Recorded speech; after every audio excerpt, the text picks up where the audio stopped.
نحمدہ و نصلی علی رسولہ الکریم۔ کل میں نے یوٹیوب چینل پر ایک ویڈیو اپلوڈ کی تھی جس میں نے کہا تھا کہ اپنی بیویوں کے پاس، اپنی عورتوں کے پاس کس طرح اور کس راستے سے جانا چاہیے۔ اس پر تفصیلی بات ہو چکی تھی۔ انشاءاللہ العزیز سب کے سمجھ میں آ گیا ہوگا، یقیناً سمجھ میں آ گیا ہے، کیونکہ بہت ساروں نے کمنٹ کیے، اہل حدیث بھائیوں نے بھی کمنٹ کیے، مختلف کمنٹ، اہل حدیث بھائیوں نے واٹس ایپ پر بھی رابطہ کیا۔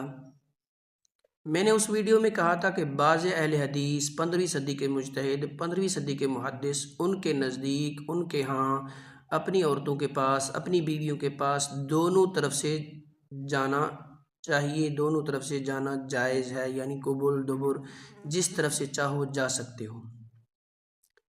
تو اہل حدیث بھائی نے کمنٹ کیا کہ آپ کے پاس کیا دلیل ہے کہ کسی عالم نے یہ کہا ہو یا لکھا ہو، یا کسی اہل حدیث محدث نے یہ کہا ہو یا لکھا ہو۔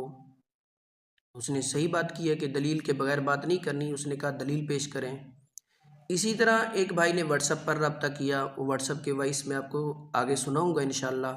اس نے کہا کہ آپ کے پاس کیا دلیل ہے کہ اہل حدیث کا یہ نظریہ ہو کہ عورتوں کے پاس دونوں طرف سے جا سکتے ہو، قبول دبر، آگے پیچھے، یا کسی اہل حدیث محدث کی تحریر بھیجو، کوئی حوالہ پیش کرو، کوئی دلیل پیش کرو۔ میرے بھائی، پہلے تو آپ کو بتاتا چلوں، اہل حدیث کا کوئی عالم نہیں ہوتا، کوئی محدث نہیں ہوتا، کیونکہ یہ کہتے ہیں کہ ہم محقق ہیں۔ اگر ان کا کوئی عالم یہ کہہ دے کہ بھئی جمعے کی 2 اذان ہیں، تو یہ کہتے ہیں کہ بھئی ہم نے جو مسئلہ سمجھا ہے وہ ایک ہی اذان ہے، یعنی وہ اپنے عالم سے منہ پھیر لیتے ہیں، خود عالم بن جاتے ہیں۔ اسی طرح اگر ان کے کسی محدث کی آپ بات پیش کریں گے، اگر وہ ان کے سمجھ کے برخلاف ہوا تو وہ کہیں گے ہم بھئی مقلد تھوڑی ہیں، ہم نے یہ مسئلہ یوں سمجھا ہے، ہم نے یوں کرنا ہے۔ یعنی یہ سارے کے سارے عالم بھی ہوتے ہیں، محدث بھی ہوتے ہیں، مجتہد بھی ہوتے ہیں۔ ان کا کوئی عالم بھی نہیں ہوتا، محدث بھی نہیں ہوتا، مجتہد بھی نہیں ہوتا۔ ایک وقت وہ آتا ہے وہ اپنے عالموں سے، اپنے محدثوں سے، اپنے مجتہدوں سے منہ پھیر لیتے ہیں، کیونکہ یہ اپنے آپ کو محقق سمجھتے ہیں کہ بھئی ہم تحقیق کر رہے ہیں۔ رہی یہ بات کہ میں نے یہ بات اہل حدیث کی طرف منسوب کی، کیوں کی، کیسے کی؟ میرے بھائی، ہمارے علاقے کے اہل حدیث بھائی ہیں، ان سے میں نے یہ سنا ہے کہ آپ اپنی بیویوں کے پاس دونوں طرف سے جا سکتے ہو، جائز ہے۔ تو کل میں اس طرح مطالعہ کر رہا تھا، تفسیر پڑھ رہا تھا، جب میں پہنچا وَيَسْأَلُونَكَ عَنِ الْمَحِيضِ اس آیت پر، پھر آگے نساؤکم حرث لکم فاتوا حرثکم اس پر پہنچا۔ جب یہ میں نے سارا مطالعہ کر لیا، پھر میرے سمجھ میں آیا کہ بھئی اہل حدیثوں کا تو یہ نظریہ غلط نظریہ ہے کہ دونوں طرف سے جانا جائز ہے، قبول دبر جس طرف سے چاہو جا سکتے ہو۔ پھر میرے سمجھ میں یہ آیا کہ یہ ویڈیو اپلوڈ کر دوں تاکہ لوگوں کے سمجھ میں آ جائے بات، کیونکہ فتنے کو پھیلنے سے پہلے فتنے کو روک دینا بہتر ہے۔ جب وہ فتنہ عروج پکڑتا ہے، اسے روکنا بہت مشکل ہو جاتا ہے۔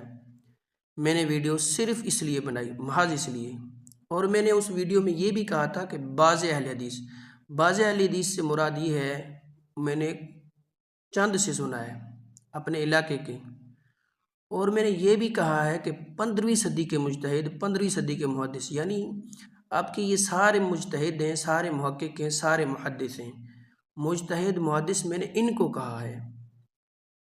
باقی رہی آپ کی بات، آپ کہہ رہے ہیں کہ دلیل پیش کریں کہ آپ نے کس عالم سے سنا یا کسی عالم کی تحریر پڑھی ہو۔ میں نے نہ تو آپ کی کسی عالم کی تحریر پڑھی اور نہ ہی میں نے آپ کے کسی عالم سے سنا۔ آپ کے کمنٹوں سے یہ اندازہ ہو رہا ہے کہ آپ کے ہاں بھی صرف قبول ہی کی طرف سے جانا جائز ہے، یعنی دبر سے جانے کی اجازت نہیں ہے۔ تو یہ مسئلہ عیاں ہو گیا کہ یہ بالاتفاق مسئلہ ہے، اہل حدیث کے ہاں بھی یہی ہے کہ قبول ہی کی طرف سے جانے کی اجازت ہے، دبر کی طرف سے جانے کی اجازت نہیں ہے۔ تو یہ لوگوں کو سمجھ آ جانا چاہیے کہ دبر کی طرف سے جانا گناہ کبیر ہے، گندہ فعل ہے، غلط کام ہے۔ قوم لوط جو آج تک عبرت کا نشان ہے، وہ اسی وجہ سے بنا ہے کہ وہ چھوکرے بازیاں کرتے تھے، لونڈے بازیاں کرتے تھے، گندگی میں منہ مارتے تھے، اس وجہ سے اللہ تعالیٰ نے انہیں عبرت کا نشان بنا دیا۔ باقی جی، آپ کا جو دل دکھا ہے اس کے لیے معذرت ہے۔ میں نے کسی اہل حدیث کی تحریر بھی نہیں پڑھی، نہ ہی کسی اہل حدیث عالم سے یہ سنا ہو کہ دونوں طرف سے جائز ہے۔ صرف میں نے ویڈیو اس وجہ سے بنایا کہ میں نے اپنے علاقے کے چند بھائیوں سے سنا ہے، اور پھر میرے دل نے چاہا کہ اس پر ویڈیو بنا لوں، اور اس پر میں نے یہ بھی کہا تھا کہ بعض اہل حدیث کے نزدیک۔ آپ دوبارہ بھی رپیٹ کر سکتے ہیں اس ویڈیو کو۔ اگر آپ کا یہ نظریہ نہیں ہے تو آپ سے معذرت کرتے ہیں، اور اس بھائی کے وائس بھی آپ کو سنا دیتا ہوں، اور جس بھائی نے وائس کیے، جس بھائی نے کمنٹ کیے، ان سے معذرت کرتے ہیں، اور لوگوں کو بھی یہ میسج پہنچاتے ہیں کہ اہل حدیث بھائیوں کے ہاں بھی صرف قبول ہی کی طرف سے جانے کی اجازت ہے، دبر کی طرف سے جانے کی اجازت نہیں ہے۔ یعنی یہ بالاتفاقی مسئلہ ہے، جو پیچھے سے جائے گا، دبر کی طرف سے جائے گا، وہ گناہ کبیرہ کرے گا، غلط فعل ہے، غلاظت کی جگہ ہے، گندگی ہے، نجاست ہے۔ تو میرے بھائی، جو بھی جس اہل حدیث بھائی نے مجھ سے دلیل مانگا، جس اہل حدیث بھائی نے مجھ سے حوالہ طلب کیا، ان سے معذرت کرتے ہیں۔ میں نے اس ویڈیو میں پہلے ہی کہہ دیا تھا آلریڈی کہ بعض اہل حدیث کے نزدیک، یعنی چند اہل حدیث ہیں، وہ یہ کہتے ہیں، ان کا یہ نظریہ ہے۔ تو لوگوں کو تک یہ میسج پہنچنا چاہیے کہ یہ بالاتفاقی مسئلہ ہے، صرف آگے سے آنا ہے، باقی آنا جس طریقے سے چاہتے ہو آ سکتے ہو، آگے سے، پیچھے سے، دائیں سے، اوپر سے، نیچے سے، وہ آپ کی مرضی ہے، آپ کی کھیتی ہے، آپ کی اپنی ملکیت ہے۔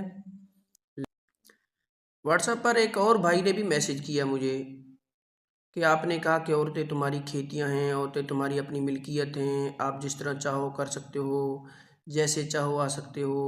تو میرے دل میں ایک سوال آیا، وہ سوال یہ ہے کہ کیا ہم ایک دوسرے کے شرم گاہ کو دیکھ سکتے ہیں، ایک دوسرے کے شرم گاہ کو کس کر سکتے ہیں؟ تو میرے بھائی، یہ مسئلہ پوچھنے سے پہلے آپ اپنے ضمیر سے مسئلہ پوچھ لیتے تو یقیناً آپ کو اپنا ضمیر بتا دیتا، کیونکہ بعض مسئلہ ایسے ہوتے ہیں اگر ہم اپنے ضمیر سے پوچھیں تو وہ ضمیر بتا دیتا ہے۔ میرے بھائی، حدیث میں ہے کہ حیا ایمان کا حصہ ہے، الحیاء شعبۃ من الایمان۔ اسی طرح امی عائشہ فرماتی ہیں کہ نبی کریم صلی اللہ علیہ وسلم نے کبھی نہ تو میرا شرمگاہ دیکھا، نہ ہی میں نے نبی کریم صلی اللہ علیہ وسلم کا شرمگاہ دیکھا۔ باقی میرے بھائی، آپ کہتے ہیں کہ بھئی دیکھنے کی کوئی ممانعت نہیں ہے، باقی آپ جو کہہ رہے ہیں کہ بھئی کس کرنا، یہ بالکل نہیں کرنا چاہیے، منہ پاک ہے، زبان پاک ہے، یہ گندا کام ہے۔ اللہ تعالیٰ نے جب حیض کے وقت اس کو گندگی کہہ کر عورت کے قریب جانے سے منع کیا، دبر میں نہیں جا سکتے کیونکہ وہ گندگی ہے، تو آپ اس کو کیسے کس کر سکتے ہو، ایک دوسرے کے شرمگاہ کو کیسے چوم سکتے ہو؟ یہ غلط بات ہے۔ ہاں، اتنا کر سکتے ہو، آپ دیکھ سکتے ہو، اس کی اجازت ہے۔ باقی اس کا ہرگز یہ مطلب نہیں ہے کہ آپ ایک دوسرے کے شرمگاہ کو کس کریں۔ آپ سنیں، جو اہل حدیث بھائی نے مجھے وائس کیے تھے واٹس ایپ پر، آپ اس کی وائس سنیں۔ اس بھائی سے بھی معذرت کرتے ہیں، تمام اہل حدیث بھائیوں سے معذرت کرتے ہیں جو میں نے ان کی طرف بات منسوب کی ہے۔ حالانکہ میں نے ان کی طرف بات نہیں منسوب کی، میں نے کہا بعض اہل حدیث سے مراد میرے اپنے علاقے کے بھائی ہیں کچھ چند، میں نے ان کی طرف بات منسوب کی۔ پھر میں نے یہ بھی کہا کہ 15ویں صدی کے مجتہد، 15ویں صدی کے محدث، وہ اس وجہ سے کہا کہ اہل حدیث سارے محدث ہیں، سارے مجتہد ہیں، سارے عالم ہیں، سارے محقق ہیں۔ وہ کسی عالم کی بات نہیں مانتے، کسی محدث کی بات نہیں مانتے، کسی مجتہد کی بات نہیں مانتے، چاہے وہ ان کا اپنا عالم ہو، چاہے وہ ان کا اپنا محدث ہو، چاہے ان کا اپنا مجتہد ہو۔ آج تو بھائی، یہاں جو آپ نے ایک بات کی، میں نے یہاں اہل حدیث کا نام دیکھا تو میں نے اس لیے اوپن کیا، دیکھوں اہل حدیث کے بارے میں آپ کیا کہتے ہیں۔ تو آپ نے کہا کہ اہل حدیث کہتے ہیں کہ دبر سے جمع کرنا جائز ہے۔ بھائی، کس اہل حدیث، عالم اور محدث؟ آپ نے عالم اور محدث کا نام لیا، عام عالم اور محدث کے بات آپ نے کی، تو اس کا حوالہ دیں کہ کون سا عالم اور کون سا محدث ہے جو یہ کہتا ہے کہ دبر سے جمع کرنا جائز ہے۔